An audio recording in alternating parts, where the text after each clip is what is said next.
বটবটি সেই মশলাটা ভালো মতো কষানো হয়ে গেছে, একদম পারফেক্ট ভাবে হয়ে গেছে। নমস্কার বন্ধুরা, আমি শিখা রান্নাঘরে আপনাদেরকে অনেক অনেক স্বাগত। তো বন্ধুরা, আজকের রেসিপিতে আমি নিয়ে চলে এসেছি বরবটি আর পনিরের একটা নতুন রেসিপি। তো বন্ধুরা, আপনারা ভিডিওটা শেষ পর্যন্ত দেখবেন, আশা করি আপনাদেরকে ভালো লাগবে। আমি এখানে বরবটি নিয়ে নিয়েছি আর এখানে পনির নিয়ে নিয়েছি। পনিরটাকে আমি ভেঙে ভেঙে নিয়েছি। প্রথমে বরবটিটাকে কেটে নেব।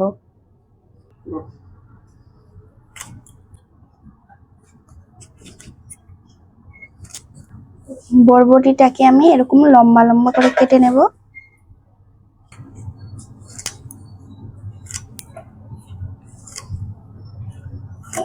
তো বন্ধুরা, আমার সব বরবটি কাটা হয়ে গেছে, এবারে আমি ভালো করে ধুয়ে নেব। তো বন্ধুরা, আমি কড়াই বসিয়ে দিয়েছি। কড়াইয়ে দিয়ে দেব তেল। তেলটাকে গরম করে নেব।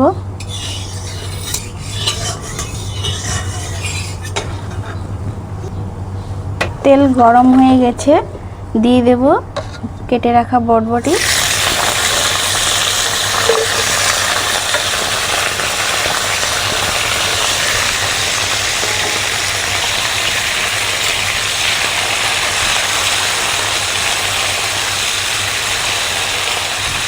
বরবটিটাকে হালকা করে ভেজে নেব।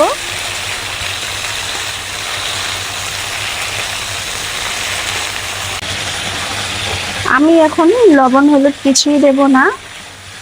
লবণ দিলে বরবটিটা গলে যাওয়ার সম্ভাবনা থাকে, তাই আমি লবণটা পরে দেব। যতক্ষণে আমার বরবটিটা এখানে হালকা লাল লাল করে ভাজা হচ্ছে, ততক্ষণে আমি কিছু মশলা বেটে নেব।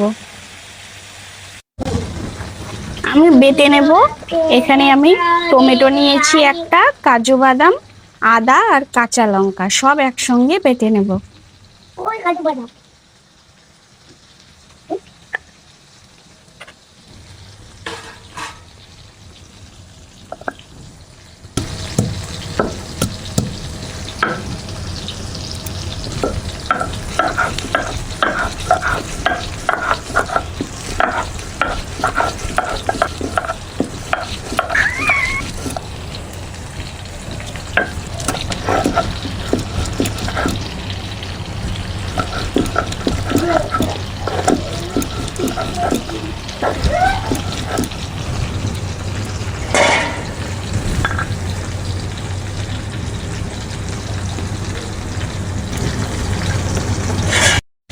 তো বন্ধুরা, আমার বরবটিটা এখানে হালকা করে লাল লাল করে ভাজা হয়ে গেছে, এবারে আমি তুলে নেব।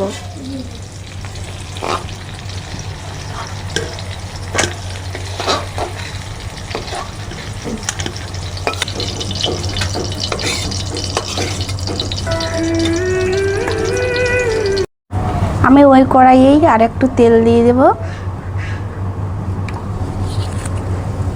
একটা তেজপাতা আর দুটো সাদা এলাচ।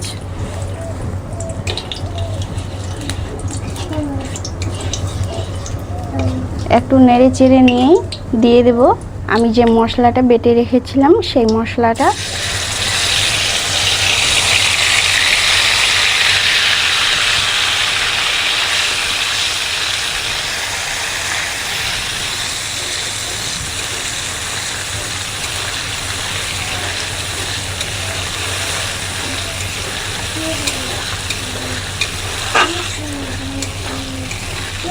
একটু নেড়ে চেড়ে নেওয়ার পরেই আমি দিয়ে দেব স্বাদ মতো লবণ,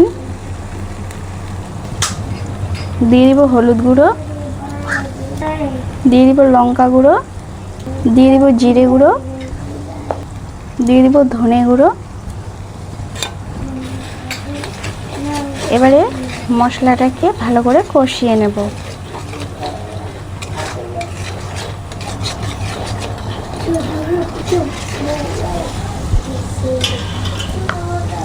দিয়ে দিব সামান্য পরিমাণে জল।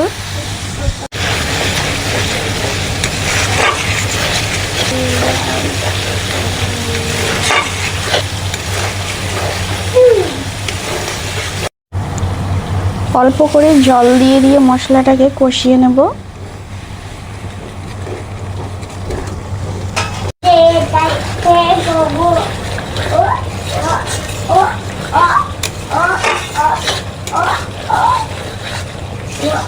তো বন্ধুরা, আমার মশলাটা ভালো মতো কষানো হয়ে গেছে।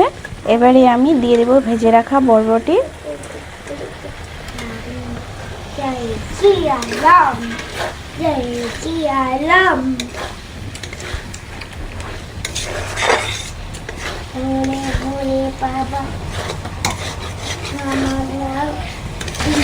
কিছুক্ষণ নেড়ে চেড়ে নেওয়ার পর আমি দিয়ে দেব পনির।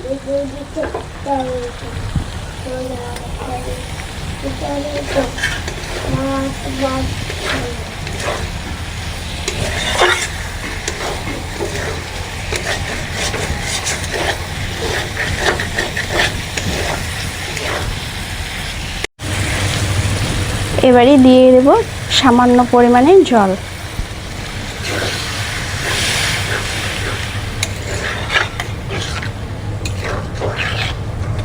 এই রেসিপিটা বেশি ঝোল করব না, একটু মাখো মাখোই হবে।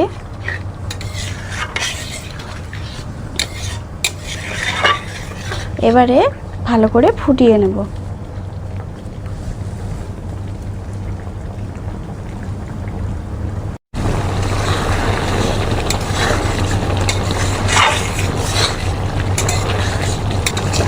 ঝোলটা ভালো মতো ফুটে গেছে। এবারে দিয়ে দেব গরম মশলা গুঁড়ো,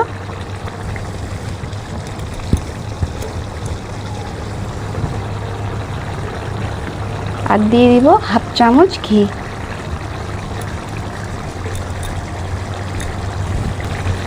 আর একটু নেড়ে চেড়ে দেব। তো বন্ধুরা, আমার এই রেসিপিটি একদম পারফেক্টভাবে হয়ে গেছে। এবারে আমি নামিয়ে নেব।